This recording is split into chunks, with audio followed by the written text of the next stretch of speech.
എൻ്റെ കയ്യിൽ കുറച്ച് കാലമായിട്ട് ഇങ്ങനെ ഒരു ടിഷ്യൂ റോൾ കിടക്കുന്നുണ്ട്. ഒന്നല്ല രണ്ടെണ്ണം. അപ്പോൾ ഇത് കളയാനും മനസ്സ് വരണില്ല. ഇത് വെച്ചിട്ട് എന്നാൽ എന്തെങ്കിലും ഒന്ന് ചെയ്യാമെന്ന് കരുതിയിട്ട് എടുത്തൊരു വീഡിയോ ആണിത്.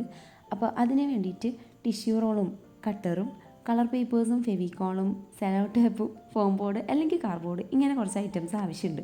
അത് ആദ്യം തന്നെ മെൻഷൻ ചെയ്തിട്ടുണ്ടെങ്കിൽ പിന്നെ പ്രശ്നമില്ലല്ലോ. അതുകൊണ്ടാണ് ഈ മറ്റേ ഉപ്പ് പഞ്ചസാര എന്നൊക്കെ പറയണ പോലെ ഈ ഐറ്റംസ് ആദ്യം തന്നെ പറഞ്ഞു തന്നത്. അപ്പോൾ നമ്മുടെ കയ്യിലുള്ള ടിഷ്യൂ റോള് ഇങ്ങനെ 2 പീസാക്കിയിട്ട് കട്ട് ചെയ്തെടുക്കുക എന്നുള്ളതാണ് അടുത്ത ടാസ്ക്.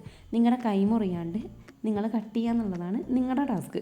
അപ്പോൾ ഞാനിതാ ഇതേപോലെ കട്ട് ചെയ്തെടുത്തിട്ടുണ്ട്. ഇത് നിങ്ങൾക്ക് നൈഫ് വെച്ചിട്ടും അല്ലെങ്കിൽ സിസേഴ്സ് വെച്ചിട്ടും അല്ലെങ്കിൽ ഇതേപോലെ കട്ടർ വെച്ചിട്ടൊക്കെ കട്ട് ചെയ്തെടുക്കാം. ഞാൻ എഡ്ജസിന് വലിയ പ്രാധാന്യം കൊടുക്കാത്തതുകൊണ്ട് എഡ്ജസൊക്കെ അങ്ങനെ ഇങ്ങനെയൊക്കെ ആയിട്ടാണ് എനിക്ക് കിട്ടിയിട്ടുണ്ടായത്. നിങ്ങൾ കട്ട് ചെയ്യുമ്പോൾ കുറച്ചും കൂടി പെർഫെക്ഷനിൽ കട്ട് ചെയ്യാൻ ശ്രമിക്കുക. എന്നാൽ നിങ്ങൾക്ക് നല്ല റിസൾട്ട് കിട്ടും. അല്ലാണ്ട് എന്നെ പോലെ തട്ടിക്കൂട്ട് മതിയെങ്കിൽ ഓക്കെ. അപ്പം നമ്മുടെ കയ്യിലുള്ള റോളിന് കളർ പേപ്പർ ഇതേ സൈസിൽ കട്ട് ചെയ്തെടുത്തിട്ട് ഇങ്ങനെ ഒന്ന് ചുറ്റി കൊടുക്കാൻ ശ്രമിക്കുക. അവിടെ ഒരു സെലോ ടേപ്പ് വെച്ചിട്ട് സെക്യൂർ ചെയ്തതിന് ശേഷം അപ്പോൾ ഈ റോള് വെച്ചിട്ട് ഇതേപോലെ ഒന്ന് ഈ കളർ പേപ്പറിനെ ചുറ്റി കൊടുത്തിട്ട് അതിൻ്റെ ഓപ്പോസിറ്റ് സൈഡും ഒന്ന് സെലോ ടേപ്പ് വെച്ചിട്ട് സെക്യൂർ ചെയ്യുക. അപ്പോൾ അതിന് ശേഷം ഇതേപോലെ ഞാൻ ഉണ്ടാക്കി വെച്ചിട്ടുള്ള കുറച്ച് റോൾസ് കണ്ടില്ലേ, ഞാൻ മൾട്ടി കളറാണ് ചൂസ് ചെയ്തിട്ടുള്ളത്. നിങ്ങൾക്ക് ഇഷ്ടമുള്ള കളറിൽ നിങ്ങൾക്ക് ഇഷ്ടമുള്ള പോലെ നിങ്ങൾക്ക് ചെയ്യാൻ പറ്റുന്ന ഒരു ക്രാഫ്റ്റാണിത്. പിന്നെ നമ്മുടെ കയ്യിൽ ഫോം ബോർഡ് അല്ലെങ്കിൽ ഒരു കാർഡ്ബോർഡ്, ഇങ്ങനൊരു ബോർഡ് അത്യാവശ്യമായിട്ട് വേണം. പിന്നെ ആ ബോർഡിനെ ഇതേപോലെ ഒരു കളർ പേപ്പറിൽ നമുക്ക് കവർ ചെയ്തെടുക്കാം. ഇനി നിങ്ങൾക്ക് അതിന് മടിയാണോ, നിങ്ങൾ പെയിൻറ്റ് ചെയ്താൽ മതി. അപ്പോൾ ഇതേപോലെ കവർ ചെയ്തെടുത്ത ബോർഡിൻ്റെ മീതെയായിട്ട് ബോർഡിന് മേലെയായിട്ട് നമ്മൾ ചെയ്ത് വെച്ചിട്ടുള്ള റോൾസിനെ ഒന്ന് ഒട്ടിച്ചു കൊടുക്കാം. ഞാൻ അതിന് വേണ്ടിയിട്ട് ഫെവിക്കോളാണ് യൂസ് ചെയ്തത്. നിങ്ങളുടെ കയ്യിൽ ഗ്ലൂ ഗൺ ഉണ്ടെങ്കിൽ അതായിരിക്കും കുറച്ചും കൂടെ ബെറ്റർ.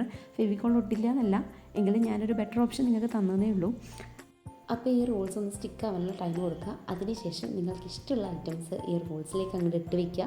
അപ്പം നമുക്ക് വളരെ അടിപൊളിയായിട്ട് സിമ്പിളായിട്ട് കുറച്ച് ടൈം കൊണ്ട്, അതായത് ഒരു 15 മിനിറ്റ്സ് പോലും വേണ്ട ഈ ഒരു കാര്യം ചെയ്തെടുക്കാൻ വേണ്ടിയിട്ട് നമുക്കൊരു ബ്യൂട്ടിഫുള്ളായിട്ടുള്ള ഹോൾഡർ റെഡി ആയിട്ടുണ്ട്. അപ്പോൾ ഇതിന് വേണ്ടിയിട്ട് നിങ്ങൾക്ക് വളരെ കുറച്ച് സാധനങ്ങളേ വേണ്ടൂ. ഞാൻ പറഞ്ഞില്ലേ, ഒന്നുകിൽ കട്ടർ അല്ലെങ്കിൽ സിസേഴ്സ് അല്ലെങ്കിൽ നൈഫ് അല്ലെങ്കിൽ ബ്ലേഡ്. നിങ്ങളധികം ഞാൻ സജസ്റ്റ് ചെയ്യില്ല, എങ്കിലും കുറച്ച് വലിയ ആൾക്കാരാണെങ്കിൽ ബ്ലേഡ് ആയാലും മതി. പിന്നെ നമ്മുടെ ഫെവിക്കോൾ വേണം, കളർ പേപ്പേഴ്സ് വേണം, സെലോ ടേപ്പ് വേണം, പിന്നെ കുറച്ച് ഇതേപോലത്തെ റോൾസ് വേണം, പിന്നെ ഫോം ബോർഡ് അല്ലെങ്കിൽ കാർഡ്ബോർഡ്. അപ്പോൾ ഇതാണ് നമ്മുടെ ഫൈനൽ റിസൾട്ട്. നിങ്ങൾക്കിത് ഇഷ്ടപ്പെട്ടെങ്കിൽ സബ്സ്ക്രൈബ് ചെയ്യണം, കമൻറ്റ് ചെയ്യണം, ലൈക്ക് ചെയ്യണം, ഷെയർ ചെയ്യണം. Okay, by.